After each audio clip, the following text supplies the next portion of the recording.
Welcome to Coming from Left Field, where we have conversations about politics, books, and current events with your host, Greg Godels and Pat Cummings.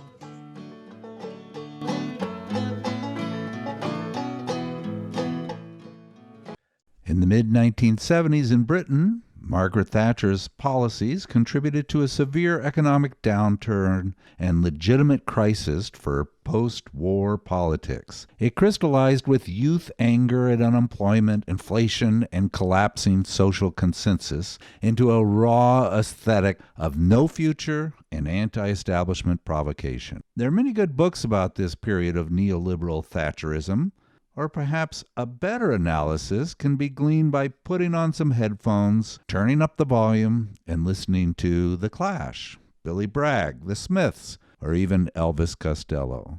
Our guest today makes a convincing argument that popular music charts serve as a pretty good history book. Let's discuss. Warm greetings. We are here with Toby Manning. Welcome, Toby, to our podcast. Coming Thanks from very left much. field. We just really enjoyed your book, Toby, The Mixing Pop and Politics, a Marxist History of Popular Music. I sent this to Greg, and Greg's a kind of a Marxist scholar, and he loves music. I love music. Read your book, enjoyed it, and that's why you're chatting with us. We're just really glad to have you. Fantastic. Well, I'm glad to be here. I'm just waiting for Greg to say, but where's the Marxism in it? Yeah. No. Yeah, he's No, a grouchy. I was struck. I really struck by how comprehensive in terms of the music. I just couldn't imagine anyone listening to that much music and having a view on all that. I mean, really, you digested a huge body, a canon of popular music that I don't know that anybody else has done. Yeah, I mean, I think a lot of people don't realize that it ended up as much just being a history of music since, the 50s as much as anything else. And I mean, I left a ton of stuff out as well. There's a ton of stuff I just decided to prune at the last minute. And so, yeah, but for me, it's also just pure pleasure because, I mean, as I write about music anyway, I listen to music pretty much from the minute I open my eyes to the minute I close them every day. So it's just, and I'm always. When did your journey in popular music begin? I mean, how old are you? Kind of, where do you fit in when you were listening to it? When it was, you weren't revisiting it, but you were listening to it live. I mean, in your life, when was Yeah. that period? I can remember precisely it's funny because we think so much in visual as much as audio terms these days. So I tend to sort of really remember the first time I saw music on television, which won't have been the first time I heard it, but I feel like that's when I came alive, when I saw Slade doing "Come On Feel the Noise" on Top of the Pops in 1973. And it was just this like electric current that just like went through me. And I was like, what is this? Give me more of this. Before we talk about you, I want to talk a little bit about Greg. I first met Greg 3 or 4 years ago, and he mentioned that we visited. We were in the Midwest, and he mentioned that he liked music. On the airplane ride back home, I Googled his name and came up with this article that he wrote in, Greg, you can't see this, but this is the article he wrote in 2017 on Coltrane's revolutionary musical journey. It was an analysis of Coltrane and the Black Revolution movement, Black liberation, and Marxism. And I read this article and I said, God, this guy is interesting. I like this. And that gets us to you because you did the same thing with your book, looking at an aspect of music and connecting it to philosophy, and that is your Mixing Pop and Politics book. You have 2 previous books. One is on Pink Floyd, A Rough Guide to Pink Floyd, 2006, which is an overview of the band and their politics and their music. And then you have a book, John Le Carre and the Cold War. Tell us about your 2 previous books before we jump into your latest treatise here. Okay, so unsurprisingly, in a way, my journey from that kind of musical awakening was eventually to become like a music writer, a music journalist. That was my bread and butter throughout the 90s and a good chunk of the 2000s. And then as the record industry started to sort of retract and the music and the press, the written press started to retract as well for very obvious reasons we know about. Um, I returned to what I'd studied at college, which was English literature, and I was like, and at this time, I guess just a confluence of things. Because I mean, the Pink Floyd book was in a way a piece of hack work. It was just like an extension of music journalism. I wouldn't, it's vaguely left wing, but it's certainly not a Marxist analysis thereof. And it was only as I was studying for my PhD on John le Carré that I really kind of entered the sort of body of sort of Marxist philosophy and started to really think about how everything fitted together, in particular how popular culture and Marxism, popular culture and politics fitted together through a Marxist lens. Because I don't think I'd ever really thought about pop music or popular fiction in those sort of terms before. I just seen them in aesthetic terms. Well, it's funny that you picked Pink Floyd because John Waters is probably one of our most prolific political commentaries on on neoliberalism and our person what's going on right now with Trump, and he's quite Yeah. a remarkable fellow, brilliant fellow, brilliant. And he's been fairly consistent. It's interesting because where a lot of people haven't, it's like those sort of threads were in his music from relatively early on. You can discern them in Dark Side of the Moon. You can certainly hear a lot of them in the final cut, which is an extraordinary piece of work, I think. But yeah, his outspokenness and his absolute, I mean, it's very characteristic. He's a very kind of bluff, direct guy. He doesn't care who he upsets or who he offends or whose toes he steps on. So yeah, I've been very, very impressed with how he's tackled the world we live in today, the horrors that we encounter today. And you're still London-based writer, music journalist, written for The Guardian. Are you teaching at university too, or are you? Yeah, I've taught at universities. I teach at an adult education college, and yeah, and rather unexpectedly, music journalism as an income stream seems to have revived later in my life. Which is actually there are various sort of tendrils of hope around the place, and we can look around and feel like we're in a very hopeless place at the moment, but. This is one not unrelated to other things. I think that people maybe are starting to want like professional content more when it comes to music, deeper, more substantial analysis, that kind of thing. So Your book's remarkable. I mean, it's got 500 footnotes, almost 500 pages long, and you are tracing the history of popular music from the 50s, and then the British invasion, and then we go to the glam movement, hip hop up to our contemporary lens. Um, and as you're doing this, it's not a history of protest music. You said it's sort of a history of how music can tell a story of the dominant ideology of capitalism in our country and our struggles, and it's taking a Marxist lens as you are doing your analysis of music. I did I get that right or relatively right? absolutely, yeah. It's about how music expresses or in some way or responds in some way to the political and economic and cultural currents of the day. So sometimes they're going to be like reflecting, expressing the dominant ideology. I think increasingly that we heard that from the 80s onwards.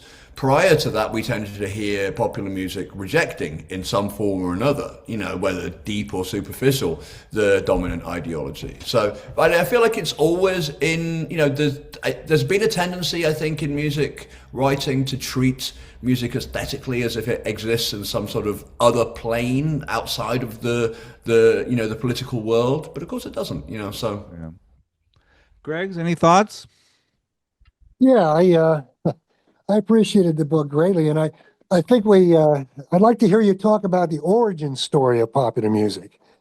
I mean, you begin in the 50s, and I think that's a really good place to begin.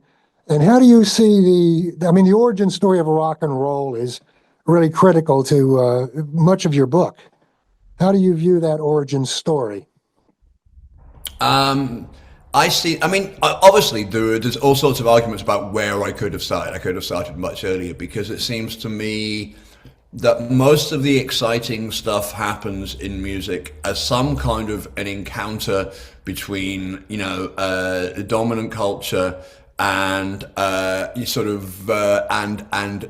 more minority cultures, whether they be particularly black culture, I think, but working class culture, which was hardly minority, and increasingly as time went on, queer culture as well. So rock and roll is like a classic confluence between poor whites and poor African Americans, right? A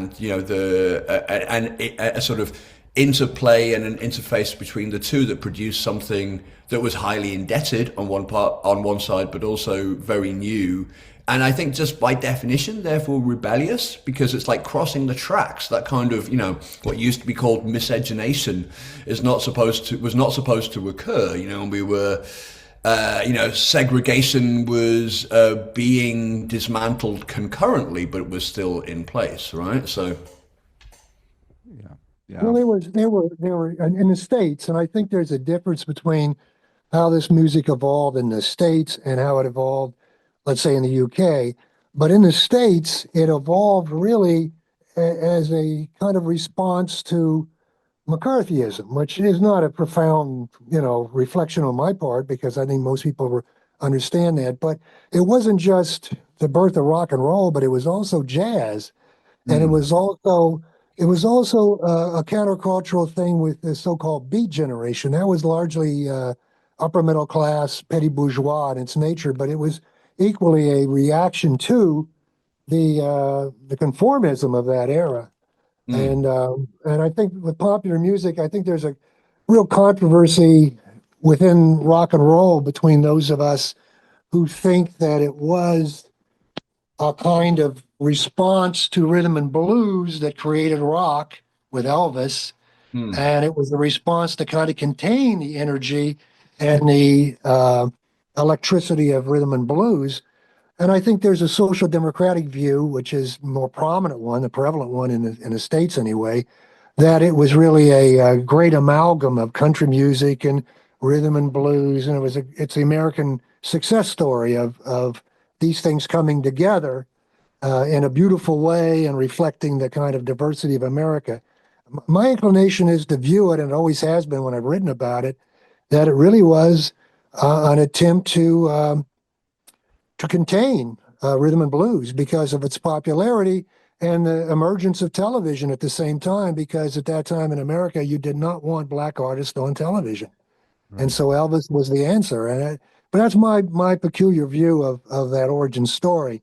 I thought in your book, your inclination was more in the other direction, but what are your thoughts?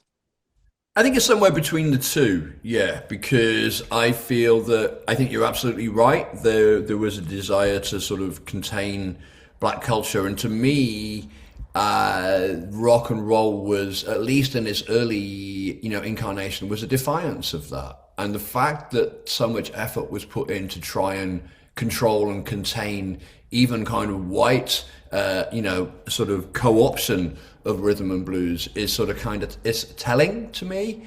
And also what was thrown up through this was that, Fats Domino and Chuck Berry become stars who do appear on television, they vie with Elvis in terms of like sales and public appearances and all the rest to an extent for a while.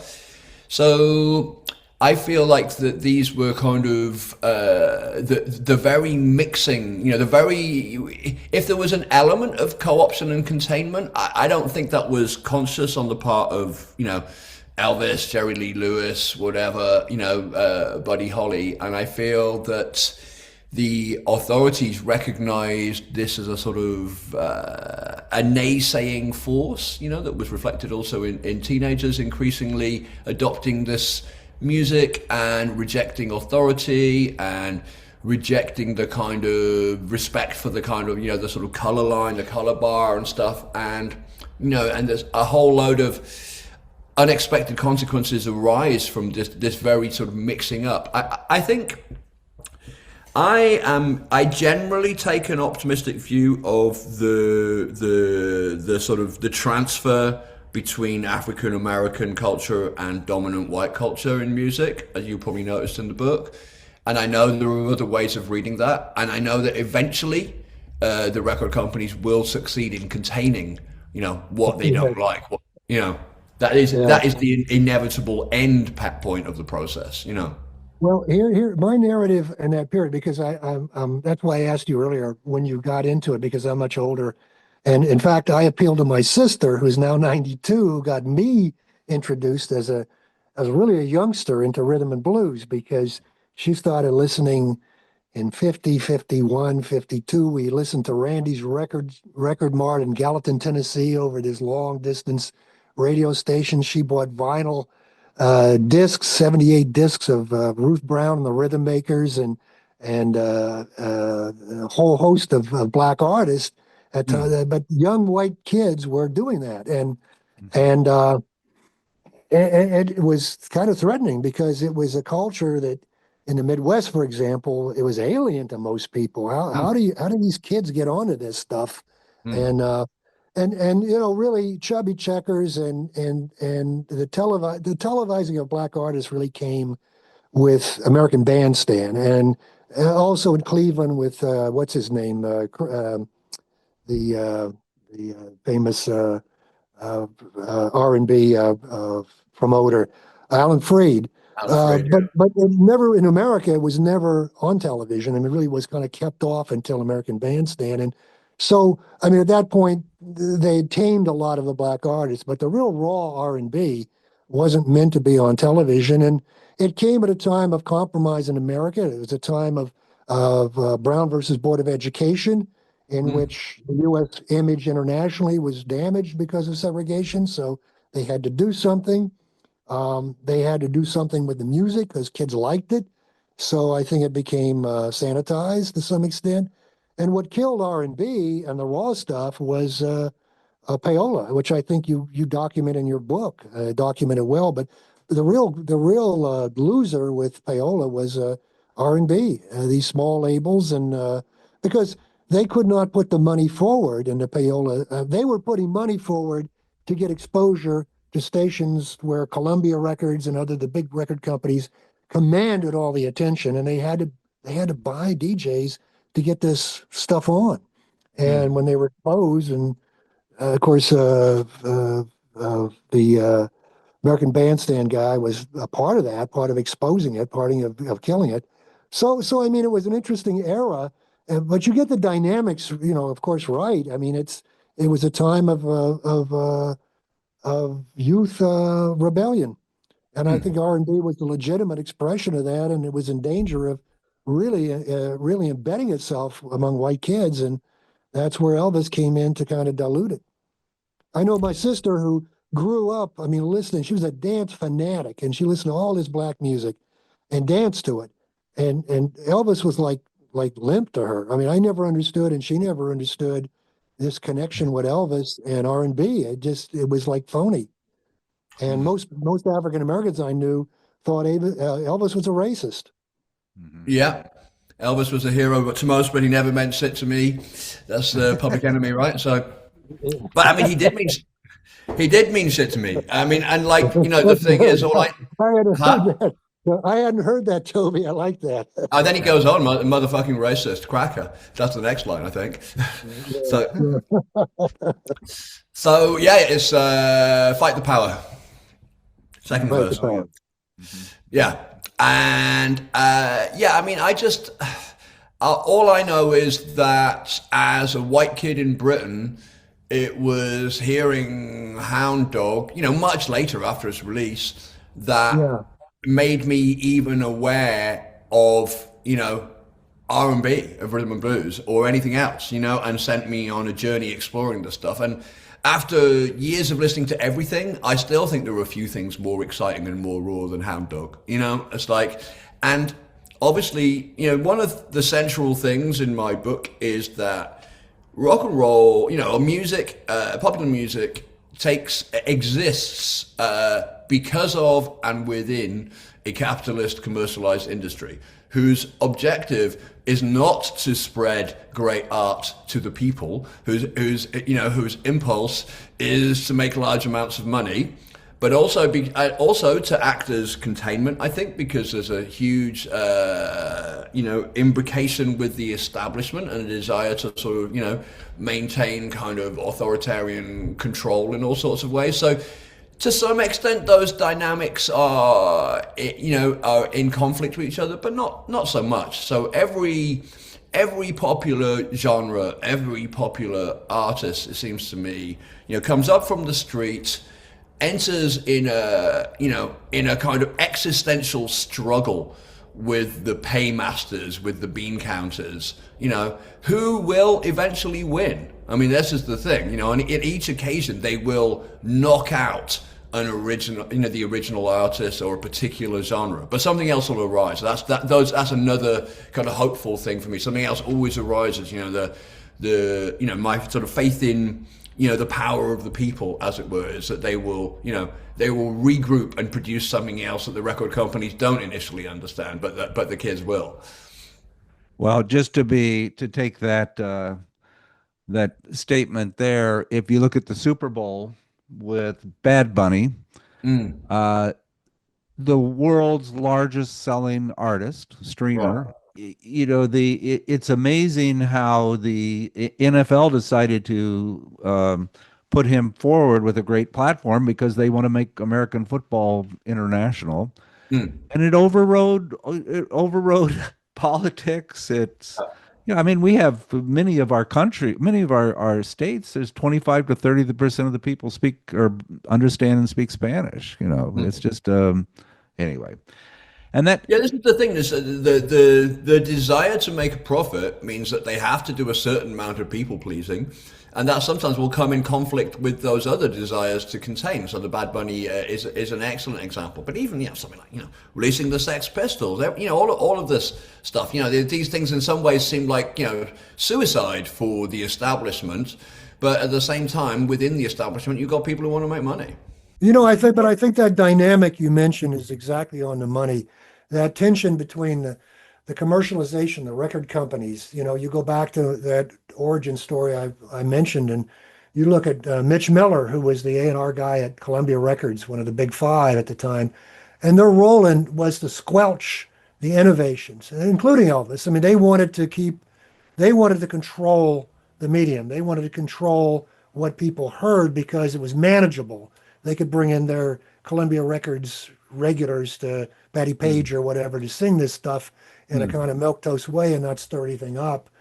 But the tension was outside of that. People who were artists and had a voice and had something to say were trying to get in, and they were trying to keep them out. So, and I think you do because you lose me when I stop listening, and that would have been probably in the 90s. I stopped listening because I just didn't see anything going on. But through the period that I did know something about, that's a constant. There's always, hip hop trying to get in. They didn't have, here's Stevie Wonder playing these layers of sound, with all this stuff going on and orchestras and major record company behind him. And you're a hip hopper in Brooklyn, and you can't reproduce that. So you do something far more exciting. Or the same with punk. I mean, punk was, we're going to get in with our 3 or 5 chords. We don't want to be like those people. And that's the beauty of the music, is there's always people trying to intrude, trying to bring some excitement in. Yeah, just ordinary people just, using what they have available. So with doo-wop, they didn't have instruments available. They were too poor, so they used their voices, Like you say, with hip-hop, instruments were too expensive. So, what have you got? We got a turntable, we got a microphone. So it's like, so just the ingenuity of that is incredible. And sometimes it makes me overly optimistic about because I don't want to kind of like champion kind of suffering and oppression as a sort of drive towards sort of creativity, but it does kind of work like that because the people are powerful and just like so even now when you know like venues are closing and record companies don't want to sign kind of like bands with small followings and stuff like that, people still find a way. People from the ghettos, people from the sink estates in Britain still manage to produce music and occasionally become huge stars like Stormzy or Dave over here. The whole grime genre just emerged from like the worst council estates in London. People who weren't supposed to have a voice, people who weren't supposed to be seen, people who were just supposed to like wind up in prison and kept out of sight. Hmm. Yeah, that's right. Absolutely. Oh, Yeah. okay. I want to get back to Marx and a bit here. Cool. Um, the you mentioned in your book Fordism, which I was unaware of that term before. Greg, I'm sure you were aware of Fordism. I mean, I understand neoliberalism and so forth. Explain what Fordism is and how that kind of relates to music in your book. I mean, I could simplify it and say I'm just using Fordism as a more or less synonym for social democracy, or what I guess you guys would call the New Deal. For sort of what became the sort of standard politics of the West in by the post-war period. It was longer running in your country, but. But I suppose where Fordism comes in is just that Fordism is normally applied to a sort of factory system, from Henry Ford of like sort of mass production and stuff. But one of the weird aspects of Henry Ford, and this was observed by Gramsci, and this is one of the things I loved about Gramsci because he was very quickly on it. It's like, excuse me, Ford was like even though he was pretty much a fascist himself, the way he actually conducted his business was to think, oh, maybe if I don't dump completely on my workers, maybe there'll be less strife, so maybe if I introduce certain kind of like, sort of perks and advantages and there's a certain trade-off, everything will run smoother for me and there'll be, and I'll make more profits. So it kind of feels like that's almost like a model. But I use it more expansively than that because it seems like so much of post-war music was run almost on a Fordist factory model as well. I mean, obviously Motown is the most obvious example, but there are plenty of others, very much in imitation of the car industry and self-conscious imitation of the car industry, And to me, again, what's fascinating about that is that something in a way so cynical and in a way so anti-human, you sort of go in, you clock on, you clock off, you churn out like 10 hits in a day, the singer's in, the singer's out, the band play with 10 different singers that day, can produce what is actually, was never intended to be great art, but actually is kind of great art that, we're still listening to and still revering today, just something like Reach Out, I'll Be There by the Four Tops. It's just the most immaculate piece of, creative art as far as I'm concerned, but it was just, songwriters for hire, singers probably had barely even heard the song before they were chucked in the studio, orchestra already had the track ready, just done in this almost, very kind of functional way. Hmm. Yeah, that's an interesting period because while the house, Motown, had a strict methodology. It's very strict, just like you say, a manufacturing mode. So Mm. the guitar players, the rhythmic, the breaks, everything you could almost predict, and you could hear it between Four Tops and uh, uh, the whole house. So they had a Yeah. house sound. Yeah. But the artists were kids that Berry Gordy snatched off the street for the most part, who Yeah. still had more than an ounce of creativity, more Yeah. ingenuity, and they brought that in, and then it was being exploited by Berry Gordy, and it essentially is kind of like a Fordist notion because the workers were being exploited, Yeah. and they were quite good at what they did, but I the mean, yeah, the house the musicians house too. That, sound, that Yeah, the house musicians were just amazing, but they were kind of almost like at the lowest rung, just like you just to churn out this stuff, your Mhm. incredible talent is being exploited just like, absolutely to the max by this bean counting businessman, who isn't really that interested in the art, but it just produces like, again, it's the incredible creativity and ingenuity of ordinary people. And again, you could use your argument about rock and roll, about Motown. A lot of people say it's like, a containment of rhythm and Yeah. blues, a sweetening, a softening for white audiences. And that's doubtless true, but one of the things I think is very interesting is that when that sort of vice of the record company kind of descends upon the kind of raw talent that's come up from the street, something new but actually often quite exciting happens in that kind of encounter, you know? It won't last always. I mean, it's amazing when it does last. The fact that Stevie Wonder managed to sort of carve an actual career out of that and eventually get to do what the hell he wanted against Berry Gordy's wishes, is extraordinary, Yeah. Right. Yeah. Yeah. We've had a couple of different people on related to music. We had this book, She's a Badass. Are you familiar Hmm. with this? I'm not, no. It's Women in Rock Shaping Feminism, and it's a series of 20 or so women artists that are seminal. And I made a playlist from this of the various the various artists that were represented as the female artists. In fact, who was the bass player that you mentioned? The young woman, Susie Quattro, Yeah. was who was the first one that he mentioned. And then we had on Gerald Horn, the history of jazz, and he talked about the different jazz genres. I made a playlist and put it on Spotify there. I started that with your book. That's impossible. You first of all would have taken me 3 months to get through your book because I kept on getting distracted. And let me tell what people how you did your book. You would do an artist and you would say they were this in the UK, this in the United States, where they were relative on the charts, and you'd mention the song, and then you would make reference to how this fit in with Fordism or dialectics or alienation or one of Marx's theories.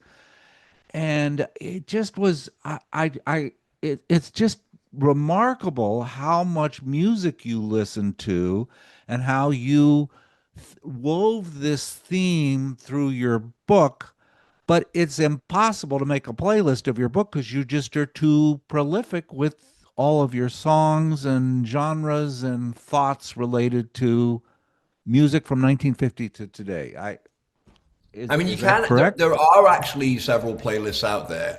I got my son to make one for each chapter, and there's also a mega mix as well, which I God knows how many songs there is on that. They're on Spotify under the name of the book. So yeah, it is Okay. possible Oh, to do. But that's yeah, good. I'll have to I look Well, that you up. realized. wish you would have told me that before to and saved Uh, me hours and you hours you and could have done a hours. little research on the music Yeah, I back. should have You done could have. some research. Do your research. Yeah. No, I mean it's some, if the timing had been better, we'd have put it in the book and said, go and check this out here. But yeah, I realize in some ways it might be quite overwhelming, but I was keen to kind of do my job properly and make sure that I wasn't taking like a very small sample size. So what I would do each time was I decide on a period that seemed to make sense to me politically as a sort of discrete period, sort of dividing things up into relatively small chunks of like 3 to 5 years.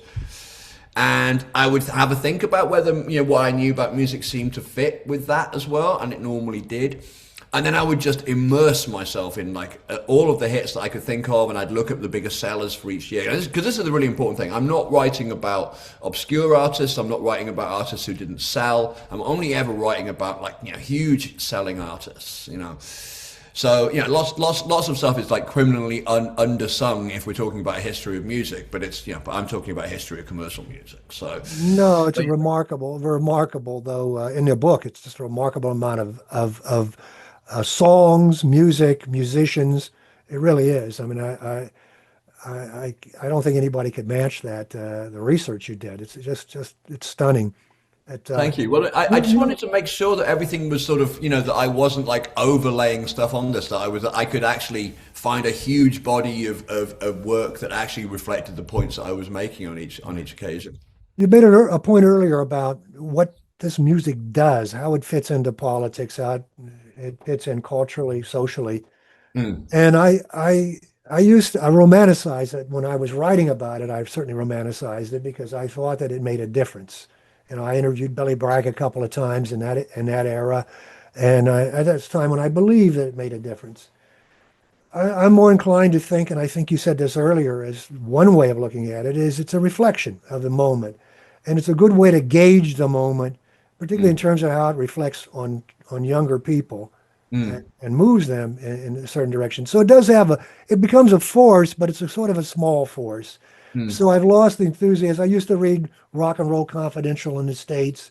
We mm. didn't have, I mean, you had New Music Express, and I think you had a much more vibrant musical press than we did in the States. I don't know if BBC. you would agree. We had Rolling Stone, which was a piece of crap, basically, Yeah, um, it's very conservative for the and most just part. not a lot of passion in Rolling Stone either. Hmm. But I think I'm inclined to agree with you, Greg. I would love to think that music, had an impact on the world and on the way people think and the way people behave. And I think there are occasions, perhaps, when it does. I think probably. I don't know if you know it. There's a song by the Specials over here, which was called "Free Nelson Mandela." Yeah. In the early '80s. I think that I mean, certainly when I first heard that song, I went, "Who's Nelson Mandela?" So that did have an effect. I think that the sort of critical mass that arrived of support for for Mandela against his imprisonment and antipathy towards apartheid in South Africa can develop from something like that. But on the whole, yeah, I just think actually music is probably just a better expression of how people are responding, feeling, reacting, whatever. I think it had an effect on it. It made some liberals. I mean, as you just mentioned, a lot of those things really made people begin to think liberally. But I don't think it ever Mm, radicalized much. I mean, in this country, I was turning to English music in the punk era with Rock Against Racism because that's where I was finding politics. We weren't mm, finding it here in our music, but we were finding it in your music in England and UK mm, with the punk movement.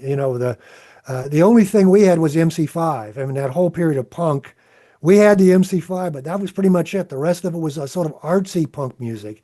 It wasn't mm. really rebellious punk music here. But you had the Clash. You had the Clash. We had the Clash. I mean, over there, Patti Smith had her rebellious moments, but she could also kind of drift into incoherence at certain times as well. Yeah, But yeah. Hmm. she certainly took a kind of a particular stance, I think. But yeah, I see what you mean. The American punk movement was now I want to sniff some glue. It was just like It's again is a reflection of what's going on in society, but it's not going to fire anybody up to go and do anything. I mean, hopefully not to Right. go and sniff glue Yeah, even. So yeah. you know. Right. Yeah. Yeah, I loved how you took these Marxist terms and wove them in through your musical critique.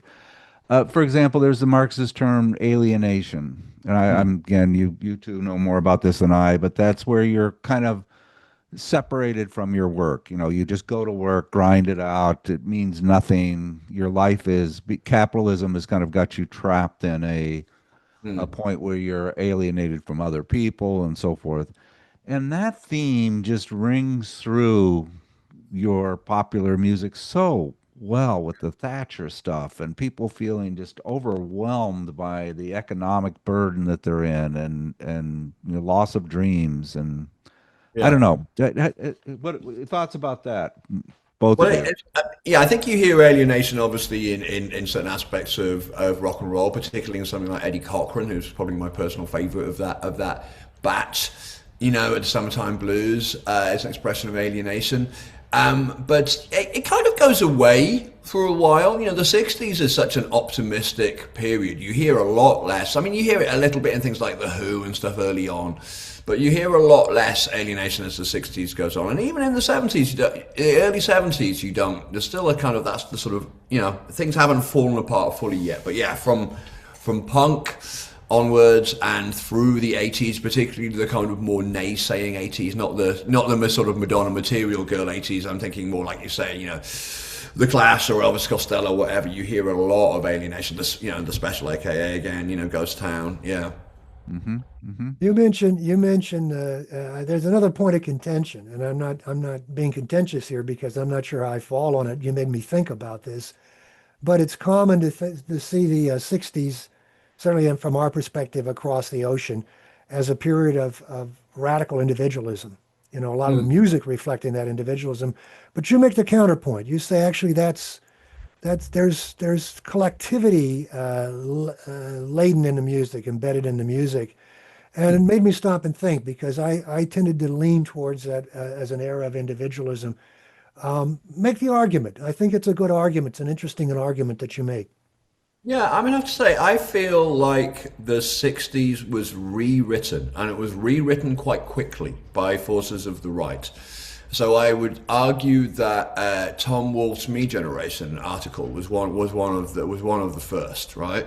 And by the time you come to Thatcher and Reagan, they are co-opting. They're very anti the 60s, but they want to. But so one of the ways that they do it is to sort of assert the 60s as an era of individualism that, therefore kind of feeds into the sort of rampant self-interested competitive individualism of their neoliberal philosophy. And what I think, and I feel like a lot of work was done on that. And now it's a sort of spread and spread. And so amongst young people like my son's generation, there's this antipathy towards the 60s. There's an antipathy towards what they call boomers. People that they feel like used up the world's resources by, pursuing their own individual selfishness, and now have all kind of sold out and moved to the right. Whereas if you listen to the music and look at the culture and you see what people did and you see how far people went to protest Vietnam, to go and ride with civil rights workers, in under acute difficulty and acute danger in the South. And you hear this, I mean, the obvious thing, all you need is love and stuff like that, that people deride now. There's this communal collective sensibility, which to me was, and this is the era of communes, this is the era of, festivals, of mass gatherings. And I feel that perhaps the way to characterize it is that it was an era of individuality, which I don't think is necessarily the same as individualism. I think individuality can be collectively expressed. You can create a space for it, because that needed to happen after the conformity of the 50s. There needed to be some space in which people didn't have to be exactly like their parents and adhere to their parents' ethos and attitudes. So it was necessary. I mean, I think there was a danger inherent in it. I think there's a danger of individuality that can lead to individualism, but I don't think it's a priori true. I don't think it's a sort of inevitable process. And as I say, just going to the 60s, I just hear song after song of sort of optimistic upbeatness. I mean, I mentioned Reach Out, I'll Be There, but you could say From Me to You by the Beatles. All of these songs are about, what can I do for you? What can I exchange? It's like, it's not like you belong to me or whatever, or what will you give to me? It's like this feeling of giving, of sort of togetherness, of a sort of collective project, which just recurs throughout. I mean, the example I love to give, because it's so absurd in a way, is Louis Armstrong's What a Wonderful World, where he depicts, and it comes out in something like The Summer of Love as well. So it's a completely non-Summer of Love song in terms of genre, but, where, people say, how do you do? They're really saying, I love you. I love you. There's just this incredible sentiment of of sort of collectivity and sort of non-selfishness of a sort of a sense that we're in these things together. You make a compelling case, I think. You really do. I was at Woodstock, so I Whoa. grew cynical of Woodstock as I got Mm. older. Mm. And so when I read this in your book, it made me stop for a moment and think about Woodstock, and I was Mm. prepared to look back upon it in the cynical way that I had Mm. come to. But then I reflected on it, and it wasn't a cynical time. It was I mean, No. people really, we may have been naive, we may have been unrealistic, we may have exaggerated what it was, but there was a core collectivity about it, a sense of belonging with other people and sharing with other people that's now lost. So I think you make a very compelling case for Thank that, you. that You thesis. remember what one of the announcers said at Woodstock? He said, just remember this one thing. The person standing next to you is your brother, and you've got to Hmm. remember that. Because if we don't remember that, we're going to blow the whole thing. Toby, Yeah. Toby, standing next to me at Woodstock is my most vivid memory was this woman with the most beautiful breast I ever saw in my entire life. And I'll never forget that. So you're right. Yeah, you do remember. We're gonna have to edit that out. We're gonna get on a Me Too list or something, Okay, Greg. you cut that out. All Yeah, right. we'll Good. start. My memory, As you for can't cut the memory out. It's still there.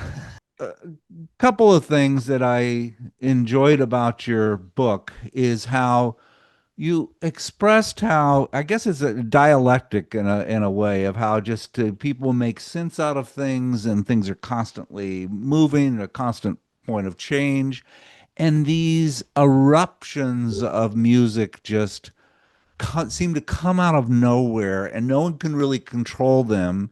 Mm, And then you referenced how your book is almost Freudian in a way of making sense of what these movements are.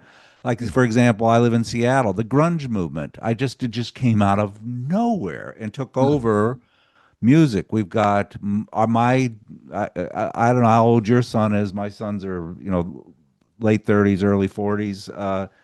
The hip hop just Mm. took over. Just came out of nowhere. Reggae came Mm. out of into our music. I don't know. What are your thoughts about how these things just bubble up and take control and seem to have a mind of their own, a mutation, if you will? I don't know. Is that Oh, accurate at all in your thesis? they're all, yeah, absolutely. They're products of normally the economic situation they find themselves in. You can understand, hip hop entirely as the inevitable result of the complacency or even deliberate neglect by the American government of African American communities after everything had been solved, inverted commas, by the Civil Rights Acts. And then after that, these areas are just allowed to, there's no jobs, there's no economic change. People have rights, but they don't have, economic basics, and so these places are just allowed to go to hell. So, that to me, so for a while, the expression of that is what I call ghetto funk or conscious soul. Then that kind of founders. And then the next stage of that is almost like a sort of mining of that, in that a lot of the time it's sampling from that. Just this incredible ingenuity I referred to before of just like, we don't have anything. What can we create? We can create something out of nothing, and as I say, that's inherently rebellious, just people coming together in unlicensed spots, whether that's, on the corner, whether it's a block jam, whether it's a park jam or whatever. And what I particularly like about that is they reinvent music in the process. They reinvent the entire concept of music in the process. So that emerges entirely from the impoverishment of the ghettos, both the sort of the sentiments, which initially of hip hop are quite kind of party orientated, sort of escapism, but they become quite quickly with something like Grandmaster Flash's The Message, quite politicized, and very conscious of the expressing the world that they see around them in quite a sort of documentarian fashion. I mean, I could go on. I could give the same example with reggae and how it relates to the imperial sacking of the West Indies by by Western governments. But Yeah, and the police kind of taking appropriating that reggae beat and incorporating it into this remarkable new music. And yeah, I mean I the just police. You go mean ahead. the police, the band? I mean, they weren't like unique in doing that. They were just like probably the most cynical, I'd say, of the. I mean, I think a lot of white youth, particularly in Britain, were genuinely inspired by reggae and saw a genuine connection between what they were doing and what people were doing in kind of downtown Kingston. And there was a genuine love for that music that infused their own music, however little they understood it. I mean, apparently, the Clash's version of Police and Thieves caused, Bob Marley and to sort of fall around laughing when he first heard it, because they've got the accent in all the wrong place and all that kind of stuff. But I think by the time it comes to the police, we are actually talking about co-optation, probably. Yeah, yeah. I was close to Misty and Roots, the reggae Oh, band and UK band, and hmm, uh, and and they really were I mean, there's a process, and they're early in that process because Hmm. the Clash and the Sex Pistols and others actually started Rock Against Racism by they were abused by the police, had their equipment busted up, and so they decided they were going to do a fundraiser for them, and that was the coming together really of white punk and reggae in the UK, and it led to a real, what you were example of in the 50s of a fusion. That really was a kind of a fusion. And so the authenticity in my mind, you may not agree, Toby, but I think in the Clash's music that incorporates reggae into it, that rang much more authentic and was much more an appreciation of reggae than an appropriation of reggae. Exactly. Yeah. I mean, sometimes it's hard to tell the difference between the two, but I think, yeah, as that process goes on and more, sort of white British bands are basically following a well-established path, because, loads of those bands were, I don't know, even people like Stiff Little Fingers or whatever, were incorporated reggae elements and stuff. So, there's a lot of dub in things like Public Image Limited. But yeah, by the time you come to the Police, they're kind of latecomers, and they're just like, what's kind of hip? What's hip? What can we kind of commercialize and we'll sell? Right. Well, the drummer's dad was in the CIA, so it was a big deal in the CIA. So what And do you managed expect? them as well. Yeah. Yeah. I told you, Toby, I'm married to a drummer. She'd run off with that drummer and drop me like a bad habit if he'd say, "Come with me." She loves him. That's He's not true, Pat. remarkable. I know your wife. She wouldn't dump you. Yeah, she'd jump me for him. I mean, he is, this is the thing, as is often the case, like he is an amazing drummer, often like, one has to recognize the talent or whatever of one's enemy, Right. Indeed. Hey, let's talk about right now what's going on. We had Kendrick Lamar at the Super Bowl last year, which was a remarkable performance. And then we had Bad Bunny at the musical. It's the halftime of Super Bowl is turning out to be one of the biggest concerts of music in a way. What are your thoughts about how this kind of music is just bubbling up and exploding on the scene and seeming to have a power and momentum of its own? Any thoughts about that related to your Marxist history of popular music? Yeah, again, I mean, I feel like Kendrick Lamar, who was, not the sole part of the rebirth of hip hop, which was pretty much a sort of decayed genre by the time he kind of broke through. But, he was a part of something much more radical that had gone back to sort of basics, as it were, and that emerged from, again, the financial crash, from, austerity, which obviously hit black communities harder from this shit. I mean, this is one of the things I feel I could have analyzed more sharply in my book, that one of the consequences of the financial crash and austerity was that as the gulf between the elites and the most impoverished grew, it had to be enforced. And so these authoritarian currents therefore grew at the level of governance, at the level of policing, and I'd say also at the level of politics in terms of like the authoritarian right, which became increasingly a force during that time. So I feel like something like Kendrick Lamar is a response, whether knowingly or not, to all of that. As was, and there was this, because it was very much in confluence with like Black Lives Matter for a while. There was this period when, there was the period in the sort of mid 2010s when you had Beyonce at the Super Bowl and stuff like that, and at Coachella, going through this kind of radical phase. In some ways, Beyonce is a co-opter as well, but she often ends up in articulating quite radical sounding stuff at the same time. So yeah, I feel like we're back there again, and just like Kendrick Lamar has never really kind of let up. I kind of feel as well, so that's really exciting. Just like where a lot of people sort of fell back when the sort of political wind turned. So there was a brief hopeful phase with you had your Sanders campaigns, we had the Corbyn campaign. There was a sense that formal politics might be going in a better direction for a while, and then that was kind of shut down by a whole series of things. So I think now there's a revival again, because whether it's, to me, like, these things are all related. Kendrick Lamar at the Super Bowl, Bad Bunny at the Super Bowl, not unrelated to people on the streets in Minneapolis, like the large popular demonstrations, an increasing feel of like we're not accepting this sort of, this authoritarian current as a kind of as a norm, which they're trying to normalize it, but it's not going to work.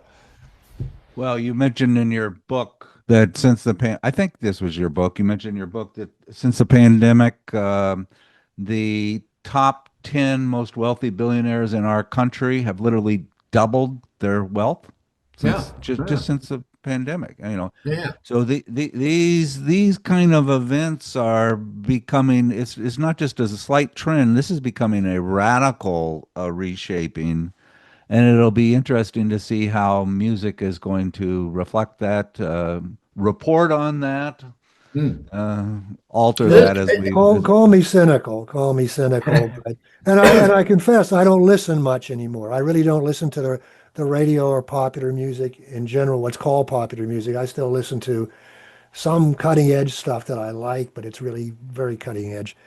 But I see it as though we're really in a dark period with the music not Oh, reflecting so much God, the that much. political. We've never had better music in our life, Oh, I think, I right? no, I don't agree at all. Ah, And I think the real danger, which I hope we touch on, is the AI, because AI now has the capacity, and it's proven it in the ratings, the scoring of our music. They've produced a number of top 20 hits, not a number, but a few top 20 hits that are strictly AI.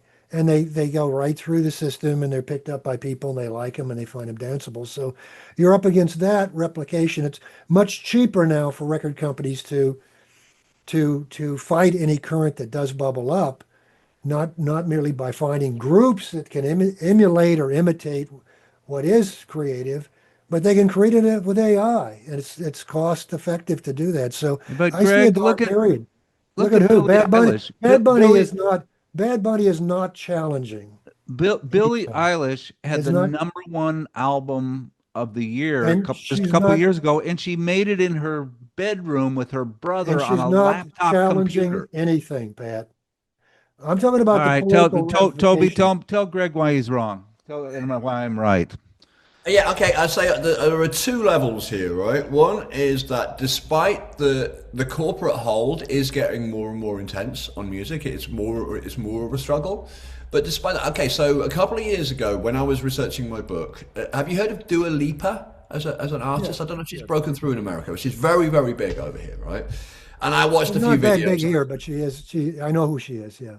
So I watched a few videos and I thought, this is like the most corporate pop star I've ever seen. It's almost like she's like a product of the system. And I was like, I bet she just says yes to everything that the guys in the boardroom, tell her to do. What happens 2 years later? She is about the only artist in the UK speaking out and speaking out repeatedly about Gaza. Just repeatedly. So there's no way that the record company want her to do that. There's no way that could be, that the boardroom are going to be pleased about that. So it's just really interesting that you still do get these sort of maverick tendencies in the most unlikely places. So that's one thing, right? On the other hand, we've had, so that's, she's like very much a product, like a pop product. But you still also do get music bubbling up from the streets. So the classic example over here is Kneecap, Irish Dan rap. Lambert just had a remarkable response to Pierce Morgan. Yeah. And he is just remarkable what Kneecap is doing. Anyway, go ahead. You finish your thoughts. I just Yeah, so I mean, this obscure, Irish, sort of dance hip hop band who like rap in Irish. There's no reason for these guys ever to be anything other than marginal, right? And yet they break through mainly because of politics as much as anything else, by just being incredibly vocal about Gaza and by seizing the initiative from the two different inept British governments, and just they've had the establishment on the run. The establishment is desperate to control and contain them. There's been numerous court cases, injunctions, bans, all the rest of it, and they just defy them. And so for me, this is just a classic example of how ordinary working class kids can actually just take on these powers and actually still do what they want to do, still reach a mass audience. And I actually think that, I wondered when I went to see Kneecap last summer with a crowd of like 40,000 in Finsbury Park. I was like, I wonder maybe some of those people hadn't really thought about Gaza before, because there were various other acts on the bill, and like here are, we just had it relayed endlessly. There were flags, there were speeches. It's like I've never heard that sort of political speech at a music concert before. So to me, that's just really, really inspiring. And he's taken the football club notion, saying that it's very clear that with our football soccer, we can't be having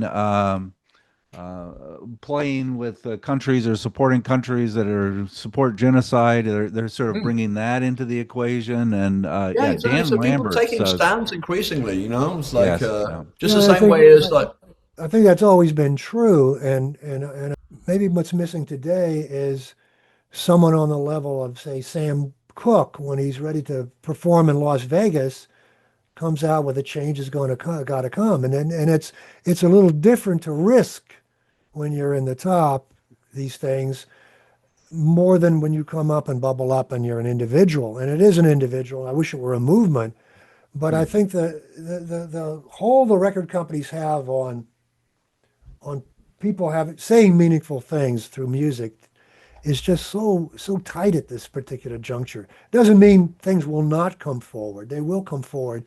It's inevitable. I mean, I have enough confidence in people to know that, but I just don't think that you're going to see it having the kind of profound effect. I mean, people are in motion around Gaza in England. They are already. So to be an expression of that at some level is to be expected. But I mean, yeah, like I to say, lead that forward is in a way that, say, the Impressions, Curtis Mayfield, People Get Ready, that was not a popular thing to do. That was not no, going to make you move into the white charts by having that no, album come out. no, And that so there was was a risk that was taking. extraordinary. But I have to say, in her own way, I think Dua Lipa as a sort of safe pop artist, speaking out the way she has done, is a great thing. I mean, even the aforementioned Billie Eilish, she's much more cautious than Dua Lipa is, but she's also spoken out to an extent. The Weeknd And I has think as well. The other thing, Toby, it's like actors. I mean, a number of actors have spoken out, Mm, but it's not reflected in the movie. And we're talking about the genres, the mm, music.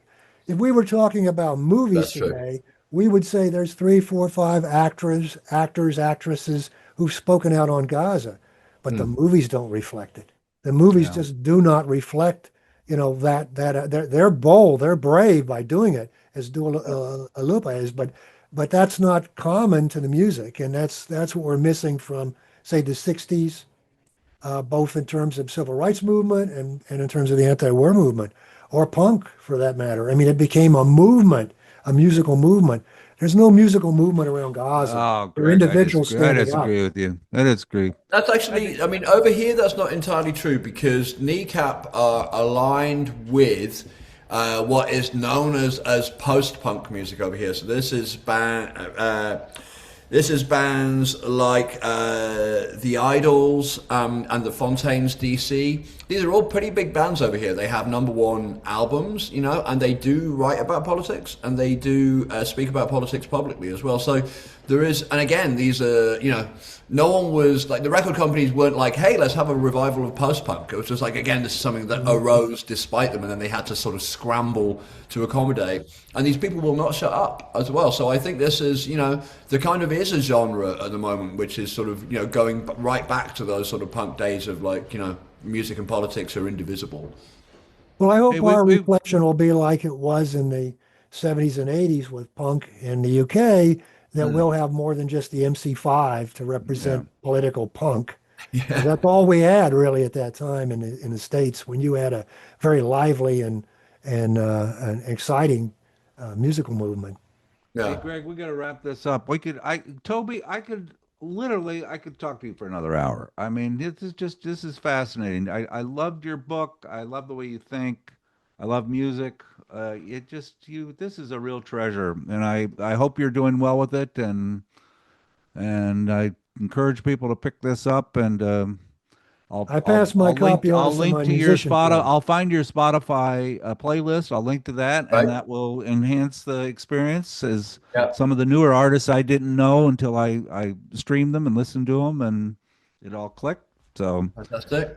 there we go. What's next?